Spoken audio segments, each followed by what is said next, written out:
Everyone, welcome in another video. ये video में हम टॉर्शनल बार का एनालिसिस कैसे करना है वो देखेंगे। ठीक है, so let's start with the video without any waste of time. सबसे पहले प्रेफरेंसेस में जाके स्ट्रक्चरल प्रॉब्लम को सिलेक्ट करो, ओके करो। प्री प्रोसेसर में जाके एलिमेंट टाइप सिलेक्ट करो, add element, add beam to node 188, close. Material properties में जाओ, हर बार का वही अपना structural, linear, elastic, isotropic.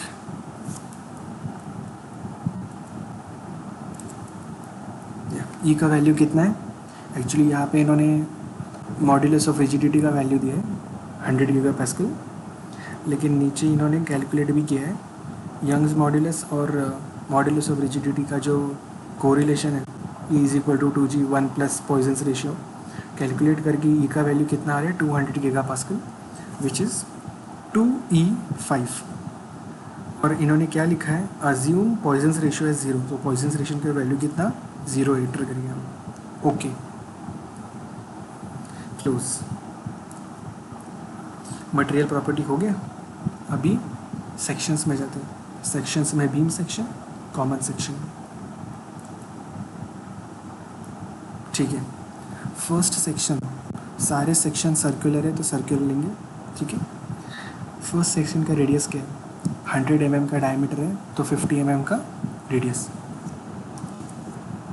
Apply.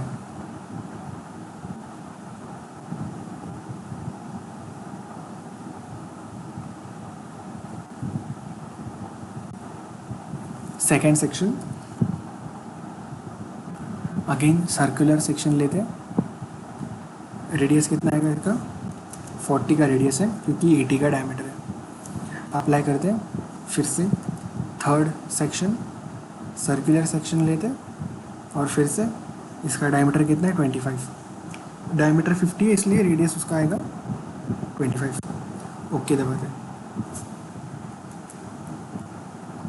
अभी जाते हैं मॉडलिंग की तरफ। मॉडलिंग में जाते हैं, क्रिएट करते हैं, नोड्स में जाते हैं, इनएक्टिव कोऑर्डिनेट सिस्टम।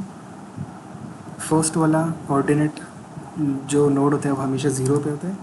अप्लाई करते हैं।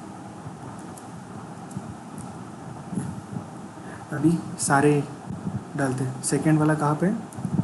Eight a distance of 450। Apply. Third वाला कहाँ पे? 450 plus 400। Apply. First, second, third, fourth वाला कहाँ पे? और 500 का डिस्टेंस। ओके करो। As you can see 4 node आ गए हैं। नोड आने के बाद अब बारी है एलिमेंट्स को डालने की। एलिमेंट एट्रीब्यूट में जाओ, 4 सेक्शन दिख रहे हैं, सॉरी 3 सेक्शन दिख रहे हैं। सेक्शन नंबर 1 कहाँ पे आएगा अपना? 1 और 2 नोड के बीच में, 1 2। ओके, एलिमेंट एट्रीब्यूट में जाओ फिर से, second section, okay, through node second और थर्ड के बीच में, ओके। फिर से एलिमेंट एट्रीब्यूट में जाओ, थर्ड सेक्शन कहाँ पे है? थर्ड और फोर्थ नोड के बीच में, थर्ड और फोर्थ, ओके, ठीक है। यस, अभी जाते हैं, मॉडलिंग हो गया। अभी लोड अप्लाई करते हैं। सॉल्यूशन में जाओ, define load, apply structural displacement node. अभी फर्स्ट नोड और फोर्थ नोड का डिग्री ऑफ फ्रीडम 0 है क्योंकि यहाँ पे वो फिक्स है, तो पहले वो करते हैं। First node and fourth node का डिग्री ऑफ फ्रीडम हम 0 करते हैं और डिग्री ऑफ फ्रीडम 0 हो गया फिक्स। अभी फोर्स और मोमेंट, नोड पे जाते हैं, सेकेंड नोड पे कितना मोमेंट है?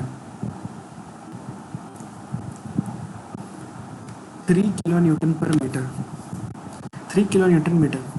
लेकिन ये जो नोड दिख रहा है, मतलब मोमेंट दिख रहा है, ये एंटी क्लॉकवाइज में है ना? तो एक रूल बनाते हैं, ठीक है? एंटी क्लॉकवाइज अगर मोमेंट है तो उसे पॉजिटिव में लेना है, और अगर क्लॉकवाइज मोमेंट है तो उसे नेगेटिव में लेना है। फिर से रिपीट करता हूँ, अगर एंटी क्लॉकवाइज मोमेंट है तो उसे पॉजिटिव लेना है, और अगर क्लॉकवाइज मोमेंट है तो उसे नेगेटिव लेना है। और मोमेंट के लिए Fx नहीं Mx लेना है। M stands for moment along x direction. कितना लेना है? 3 किलो न्यूटन मीटर। अभी यहाँ पे 3 नहीं लेना है, 3e6 लेना है, क्योंकि 3 किलो न्यूटन मीटर है और ऊपर के जो डायमेंशंस हमने डाले हैं वो mm में डाले। तो मीटर टू mm कन्वर्ट करने के लिए 10⁻3, और किलो न्यूटन को न्यूटन में कन्वर्ट करने के लिए एक और 10⁻3। सो 10⁻3 इंटू 10⁻3 होता है 10⁻6। सो 3e6, ठीक है? ओके करते हैं।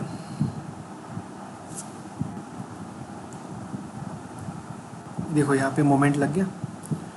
एक और चाहिए अपने को, ये करते हैं। mx का वैल्यू अभी आप कितना डालें? -2e6,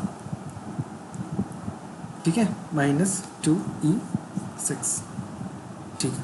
ओके, लग गया मोमेंट। अब और कुछ बाकी है? नहीं, सारे लोड्स, सारे डिस्प्लेसमेंट्स ऐड हो गए। अभी जाते हैं सॉल्यूशन की तरफ। इसको क्लोज करते हैं, ठीक है? इस सॉल्यूशन में जाके सॉल्व करते हैं। Current LS, okay,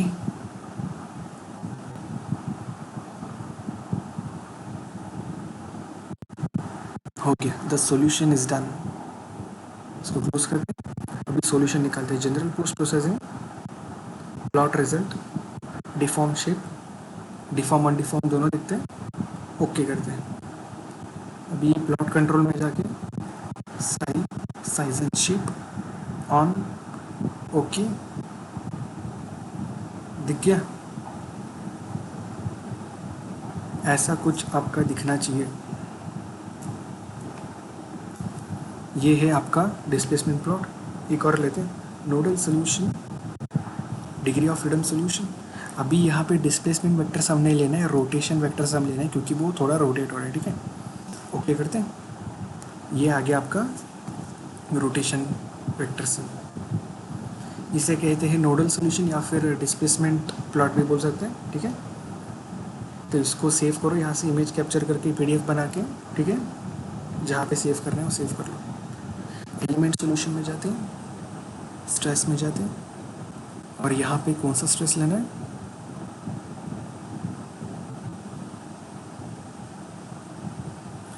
von Mises stress लेते हैं। ओके करते हैं। और ये आ गया आपका स्ट्रेस प्लॉट, ठीक है?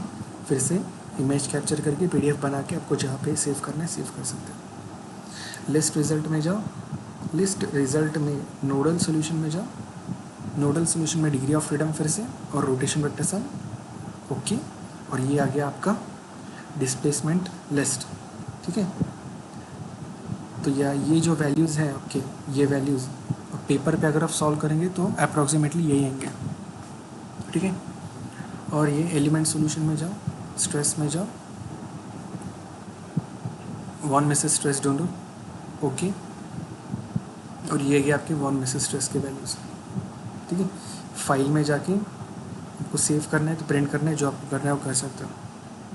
सो गाइज, इस प्रकार हम टॉर्शनल बार का एनालिसिस कर सकते हैं, ठीक है?